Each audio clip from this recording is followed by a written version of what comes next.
Yeah, I'm doing great. How about you? I'm well, thank you. Yeah, so Christine, welcome to the Virtual Summit 2026. So let me introduce you to our audience first so that we can start the session, okay? Okay. And then share my screen after, right? Yeah.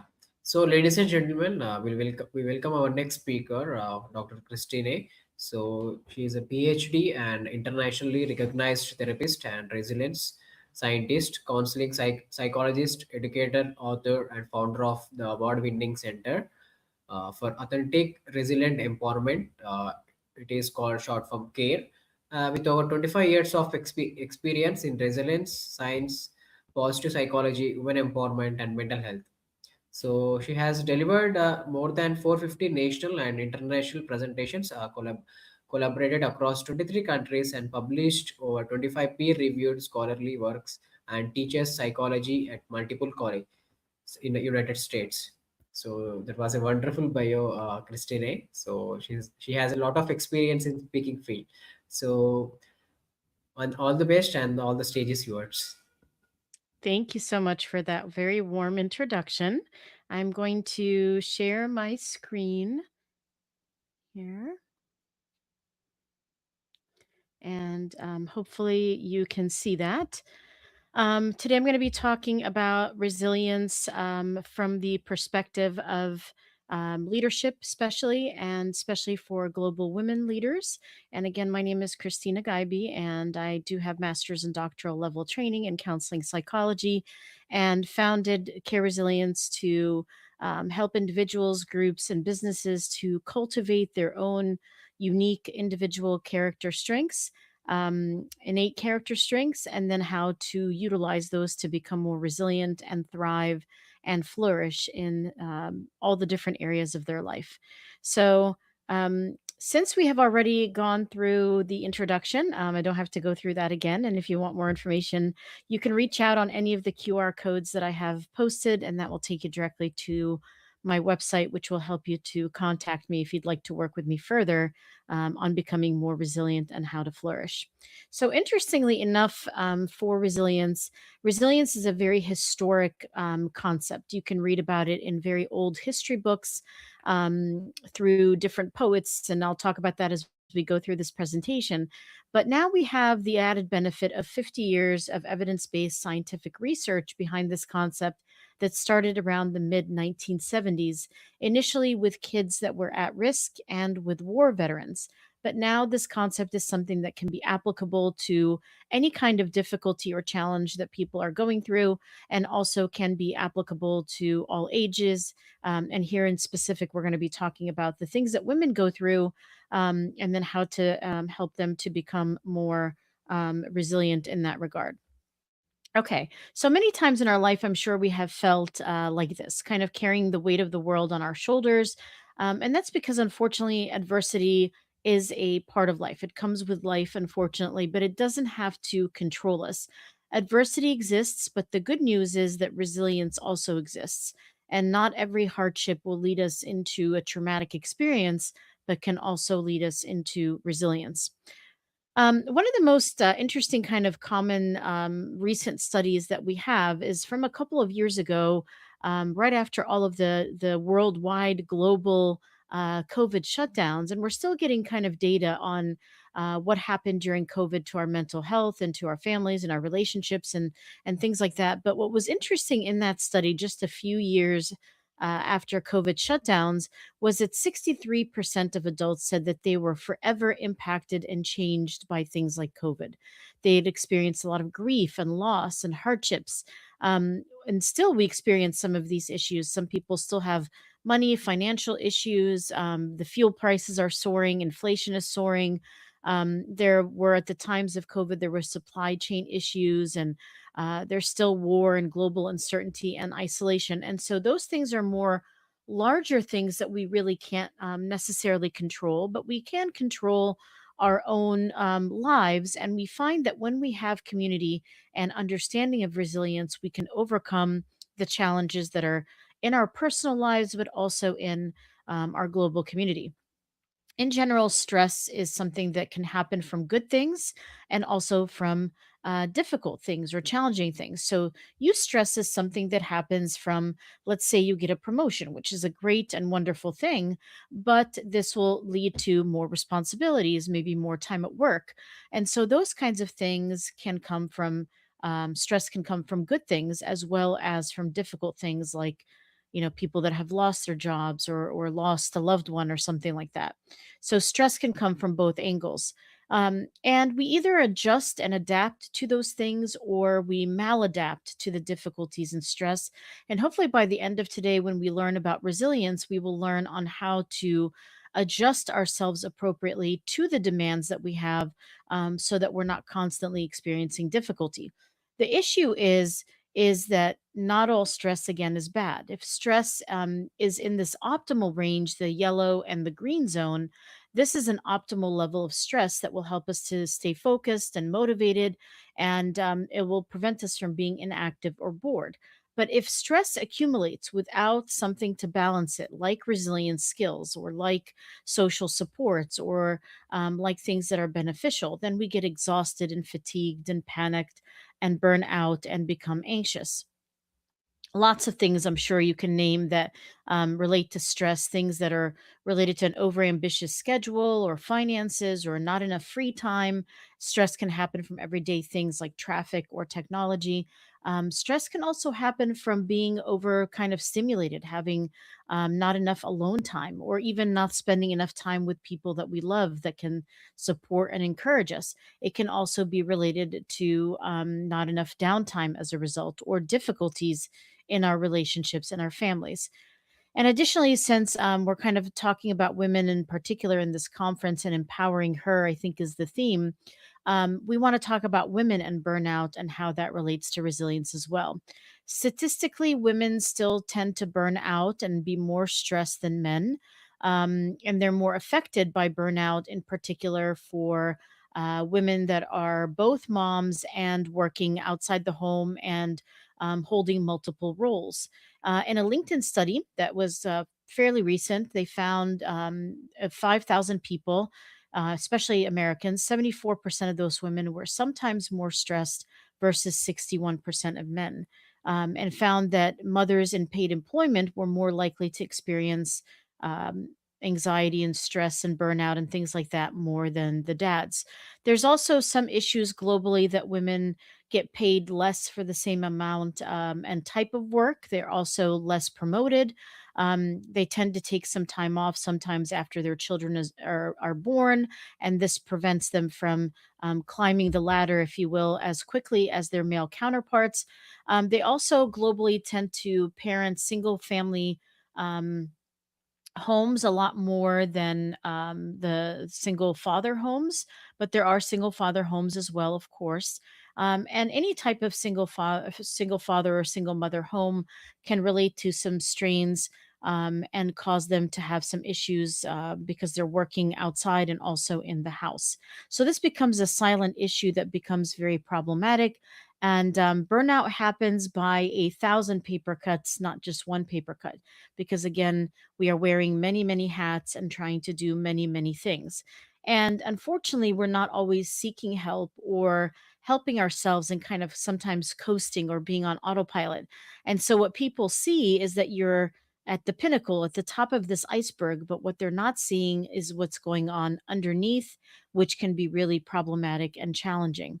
We want to recognize both bodily, feeling, emotions, basically mind signs of stress and behavioral signs of stress, everything from physical things like headaches or breathlessness or muscle twitches or things like that, to things in our mind where we have muddled thinking, insomnia, and feeling just depressed or irritable. And oftentimes, the messages in our mind are distorted as well. We may look perfectly fine on the outside, but on the inside, a person may be incredibly distressed and going through a lot of struggle. And the issue here is that the mind distorts the messages, and then you begin to feel unimportant, unwanted, I'm broken, I'm alone. When we want to, of course, reframe these messages to help us to overcome the difficulties. So, again, burnout, some signs and symptoms. I won't talk about all of these, but it goes a little bit differently than stress or even some sadness. With those things, we almost try to climb out of the struggle, if you will. And so, burnout is really a state that is both emotional, physical, mentally exhausted, overwhelmed, prolonged stress, feeling helpless and hopeless, and feeling very cynical that you can get out of this situation. And it goes into every aspect of our lives. And so people that are burning out are feeling like every day is difficult, every day is challenging, and you are trying to care about your work and your home life at the same time, but you're exhausted. You may even have some illnesses that may come, physical illnesses, from feeling so tired and overwhelmed. You may also have some sleep and appetite habits that are changing as well. So, stress versus burnout, as I mentioned a minute ago, sometimes with stress, we become overactive because, again, we're trying to climb out of that struggle. But eventually, you lose energy. You may feel that you are stressed and overwhelmed and don't know where to overcome this difficulty or this challenge. And this will produce that hopelessness and helplessness that I was mentioning before, and even to the point of the person being very disengaged and not wanting to help. But again, to make this more hopeful, and this is a talk about empowerment, is that you can become resilient. And this means that you can overcome the prolonged stress and have the ability to cope. The first thing that you need to do is to recognize that you're overwhelmed and distressed and going through all this difficulty and challenge. And then you need to reevaluate your priorities. Is there somewhere where I can take a break? Can I take something off my plate and give it to somebody else? Can I designate some time, a couple times a week, even to relax a little bit more or have some more sleep or things like that? And then I need to improve my health. I need to exercise. I need to sleep better, balance my diet, sleep and wake at the same time every day, decrease things like alcohol and caffeine and substances in general, because that can contribute to preventing resilience, at least from a health perspective. We also want to be aware of things like mental load. Again, women carry a lot of mental load because, at least historically, and even in the research, we see that they tend to carry everything that is going on in their homes, as well as carrying on everything that is happening outside in their jobs. They feel invisible. They don't feel like they have an impact. And we can certainly think about solutions and things like that. Mostly the solutions are about communicating openly and distributing the tasks that have to be done equally. Especially as a leader, you need to do that. You need to be able to delegate, and you can be a leader in your house, you can be a leader in your company, you can be a leader in your business, and you need to be able to delegate and not do everything yourself. So, a good leader delegates and kind of guides and supports the people that they're delegating to, but they're not doing everything. And they recognize when they have a mental load, and they recognize what needs to be done and does it. But again, by delegating and by getting support. What do we see when people are experiencing adversity? Some people just give in. Their functioning is impaired and they give in to the struggles and the stressors. Others tend to survive and continue to function with or without impairment. And others, still even more, will recover and kind of dip below baseline, kind of recover and come back up to where their baseline is. However, with resilience, we want people to be in an upward trajectory and to thrive and prosper. So, most people, when they're hit with a struggle, they will dip. Most of us will dip. But then what do we do with that? Do we stay there? Do we come back up to baseline? Or do we try to thrive and continue to grow? And that's what resilience is all about. Research tells us that most people, if not everybody, will experience at some point a stress that is transient, something quick and will go by quickly. Like a meeting is coming up, for example, you're prepping for that. Or it could be something that is really chronic and stressful. And you can achieve resilience to your stressors by balancing these 8 areas that are on the right, by focusing, according to research, on building your resilience by building things like your spirituality, regulating yourself, your emotions, your body, your mind, having work that is impactful and purposeful to you, having relationships that are filled with love and compassion and support and friendship. And for women, again, we are leaders in many, many areas and arenas. And so we have to kind of apply these resilience principles in many different arenas since we are leaders in many ways, in many different arenas. And oftentimes we anticipate for the good times. We'll plan, wedding showers and baby showers and plan for meetings and plan for outings. But when difficult times hit, they hit like this roadblock. They're blocking your kind of path. You can't move forward, and this is kind of what we want to talk about today. And this is kind of the work that I do. So, first of all, we want to define resilience because, again, it is a very ancient concept, but there's about 50 years worth of research now that tells us how to cultivate resilience and kind of definitions of resilience. So, this is a complex model I published about 20 years ago that is still scientifically, beneficial and useful for lots of different people. And basically, it talks about the complex things that happen in our mind, our body, our environment, and the interaction between those things, making resilience very quite unique for each individual and each individual situation. In this model, we are mixing both complex science and simplifying it to the person's individual needs. So where the impact is of the challenge on their psyche as well as the challenge itself can make somebody either cope really really well or not cope very very well. And so we oftentimes look at things like personality characteristics, a person's mood and emotions, the defenses that they're using, their coping style, to help them to fall further to the right of this chart so that they can become more resilient. Resilience, if I really had to simplify it, and it's hard to simplify based on that last chart, is the ability to adapt and to proceed successfully even when there are threatening or challenging circumstances. And it's the ability to kind of cope through all of life's challenges and experience them all without running away. And instead of being consumed by those things, you are instead thriving anyway. And again, there are tools and ways to do this. Again, if I had to simplify resilience, it is about adaptability and flexibility and learning. So when I go through a struggle and things are not going the way that I want them to go, I need to learn to adapt. I need to learn to be flexible in the face of this struggle, to maneuver around the challenge and learn something new so that I can cope and overcome and persevere and adapt. It's also important to remember that resilience is a journey. It's not a switch that I just flip open and then suddenly I'm resilient.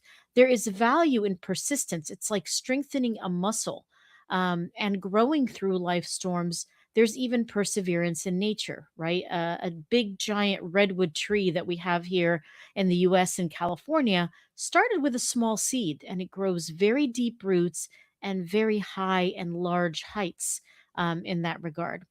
So, perseverance leads us to learn more, to adapt more, and that adaptability leads to more resilience. That helps us to go from a person who's striving to a person who is thriving, even when the environment is not perfect. Even just like this flower, if the environment around you is arid and dry, you can still grow. Again, this is not a new concept. The philosopher Confucius talked about the greatest glory is not in falling, but in rising every time we fall. And this is also a Japanese proverb, and it's also written in scriptures in Proverbs. We've also heard from poets like Maya Angelou that we will not be defeated, like Friedrich Nietzsche, who's a philosopher, also said that which does not kill me makes me stronger. And Robert Frost says that everything I have learned about life is that it goes on. So we can overcome our struggles. So adversity is a very normal part of life. It's been around for centuries. It doesn't mean that we are weak or unable to deal with adversity. We can be resilient. And again, this is the path that people will kind of go through. They either dip below baseline and stay there, they will come back to baseline, or they will thrive and recover throughout their challenges. And resilience is also about an upward spiral. Sometimes every once in a while you'll experience something and you'll have a negative spiral. You'll start catastrophizing and ruminating about the problem. People that are resilient tend to have an upward spiral. They think about all the possibilities. They think about optimism. They think about coping skills. They turn their lemons into lemonade instead of complaining about the lemons. And so resilient people kind of buffer themselves against stress against depression, against anxiety. Initially, when we encounter a struggle, we may experience denial, and that is quite normal because your brain is trying to process the magnitude of something so stressful. Eventually, resilient people can both grieve and realize their loss, and at the same time, not succumb to that realization and instead start to search for purpose and meaning and connection and a hope for the future. So instead of succumbing, again, they both simultaneously hold their grief alongside their hope for the future. And so resilience can be applied broadly. It can be applied personalized to meet somebody's goals on an individual level, in your business and leadership level, in your community level, in your groups, in your families, with your children, with parenting, with your spouse. Resilience can be applied broadly to all of these things. Let's tackle this quickly to see how we can do that. First of all, we need to identify the barriers, and resilience can be measured.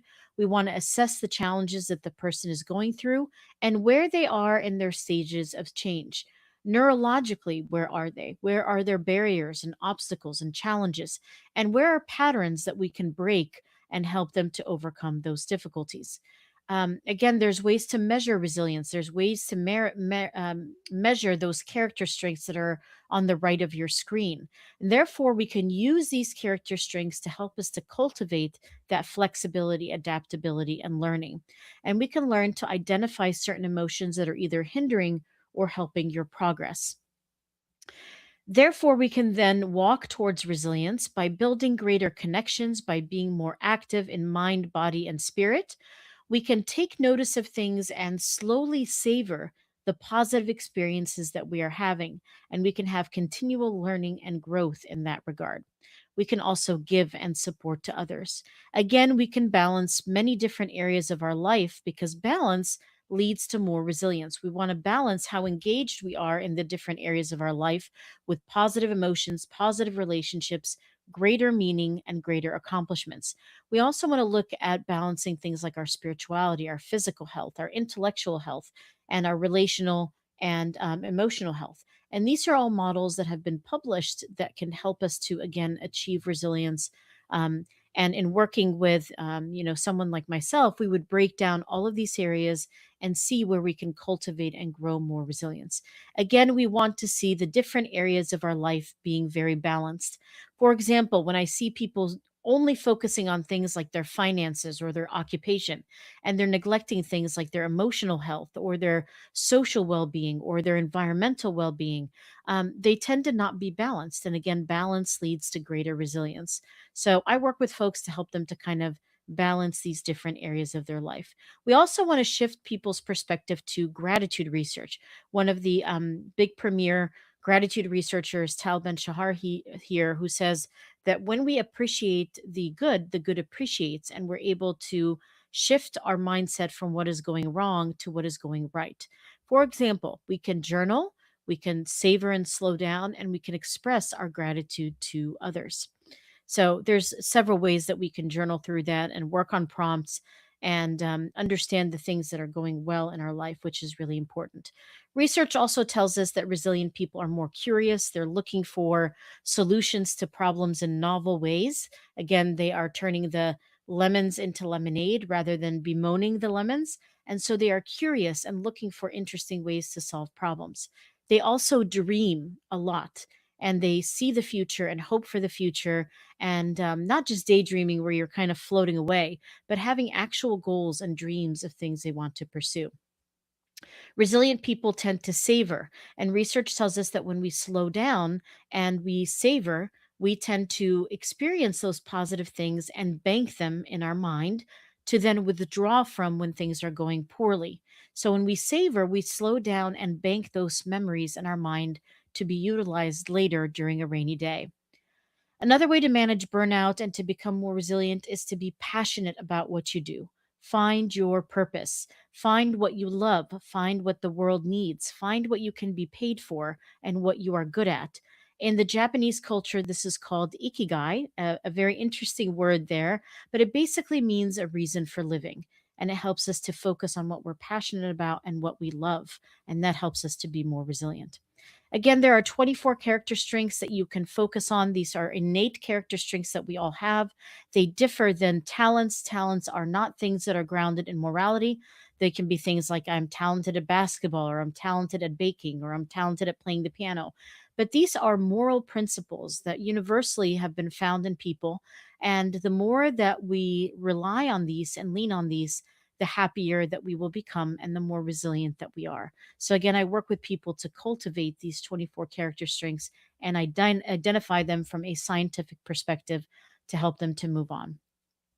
There's also 10 positive emotions that research tells us that when we utilize these, we tend to be able to problem solve better and faster and more efficiently than when we think negatively. So I also encourage you to utilize these 10 positive emotions in your life and see how your mind can solve problems better. If this was a workshop, I would ask you, what it means to be a leader and how do you respond to challenges and what triggers you personally when you're under pressure. What do you do? Do others notice that you're under pressure? What do they say about those things? And what are your beliefs about failure? Because ultimately, you cannot have resilience without a challenge, without a failure, without a trauma, even. And how you come back from that is really, really important. So cultivate those questions in your mind and mull them over and think about them. And again, if you want to work on those further, we can certainly discuss that. So the vision of care resilience for me is to have humans to flourish and grow and reach their full potential even at the time of adversity. And I love this image as a result because it shows a person here that's a self-portrait of Rene Magritte, a Belgian artist who is looking at an egg but is actually drawing a full functioning bird. And so even in times where we feel we don't have any potential, we are not growing. Again, we will one day become this full functioning bird if we become aware of our strengths and persevere and keep trying. Also, we want to navigate life transitions well, identify our character strengths, and navigate and transform difficult issues into opportunities. Again, from the Japanese culture, this is a art form that is called kintsugi, which is when they break, when a jar or a vase or something is broken, they repair it with gold because it becomes stronger, more valuable, and more beautiful in the areas that it was broken. So, again, even with challenges, we can grow and become more resilient. So these are the things that Care Resilience again consults on. Again, basically be using all of these tools that we've been talking about. And today specifically, we're talking about women. We want to boost self-esteem, shut down the negative messages that are in their mind, helping them to be more open and honest, work against injustices, turning challenges into opportunities, helping with burnout, knowing their strengths and cultivating them, and again, building on all of these resilient strengths, building on things like gratitude, savoring positive emotions, and examining one's own story of resilience, and helping others. Because ultimately, that leads to resilience across the spectrum physically, emotionally, mentally, and even spiritually. So, with that, I would love to open it up for questions. And I'm going to leave my contact information here, but may you all wear your many hats resiliently and keep calm and be resilient. You can reach me directly through this email address, through my website. The QR code at the top takes you to my website, and the bottom takes you directly to my business WhatsApp. Thank you. I'd love to answer some questions.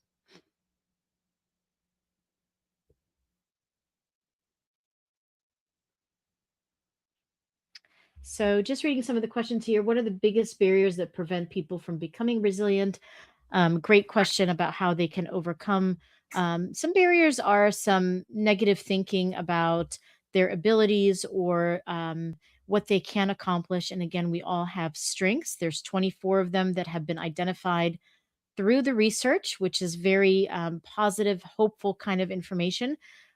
Through care resilience and through resilience research, you can cultivate those strengths and build upon them, and that helps people to become more resilient.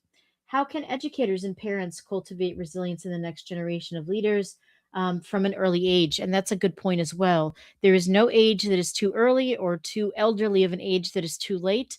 Everybody can cultivate resilience, and it's a lifelong muscle to grow. Again, I would turn you to the 24 character strengths, and to identify those in your students or in your children. And that can help them to cultivate characters, strengths for themselves, which will help them to be more resilient and also to persevere when they do have a failure. Um, there's lots of research on grit, which is passion and perseverance for the long term. We have to know, of course, when to let go when things are not working well and taking a different avenue. And that is related to that flexibility and adaptability that I mentioned, and where to learn from and where to grow in that regard. So, helping them to persevere through challenges and not just give in, not just succumb like that research we talked about, but to persevere through it. And slowly you gain strength and you gain wisdom, and that helps you to become more resilient as well. Research shows that gratitude practices shift well being fast. For burned out leaders, what would it look like to treat gratitude as a discipline, not an afterthought? Yes, I would encourage people oftentimes to look at gratitude daily, making it a daily habit. Whether you are journaling to a prompt, you can find lots of those online. Of course, you can find gratitude journals. But even if you don't use those prompts, think about at the end of every day what you have, what you saw that you were thankful for in that day. It could be something very tiny that may seem insignificant, but it was important. And it could be something large, like I was protected from an accident today, or I had a really good meal or a good conversation with a friend. Those things definitely shift your perspective to see the good things. And in the morning, you can take that practice as well and say, "This is what I'm looking forward to today," and then kind of re-examine it at night and see how that ended up going through. All right, if you could leave our audience with one key message about resilience and leadership, what would it be? That everybody can be resilient. This is a muscle that we can all grow. We have strengths innately within us that we can cultivate. We have the ability to kind of learn more about these different processes, come back from failures, even stronger than before. And so I would say everybody has the ability to become resilient. All ages, all groups, all cultures, all faiths, everybody can become resilient. So, other questions?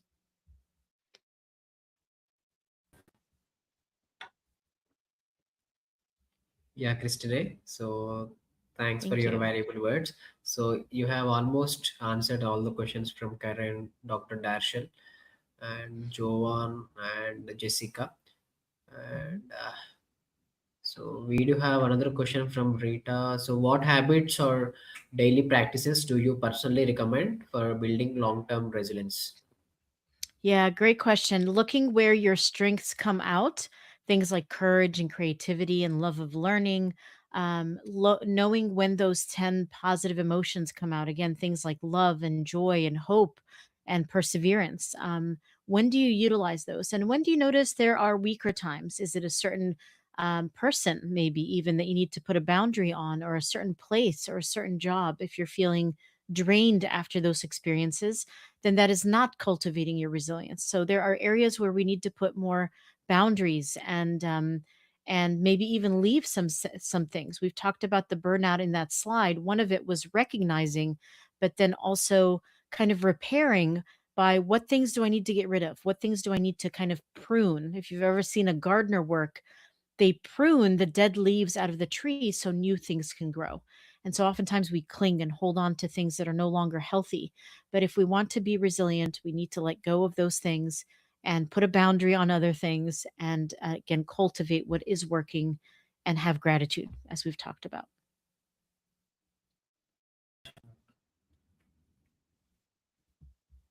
Thank you so much. Yeah, Christine. So thanks for answering that question. So we do have some couple of questions as well. So we'll be directly sending to your email. So please answer them. Okay, And thanks for your presence sure. and thanks for your wonderful attendance. So have a great day. So please be the backstage and join our next session. Okay. Thank Thank you. you. If anybody needs any further assistance, let me know. Take care. Thanks, everyone. Have a great day. Bye.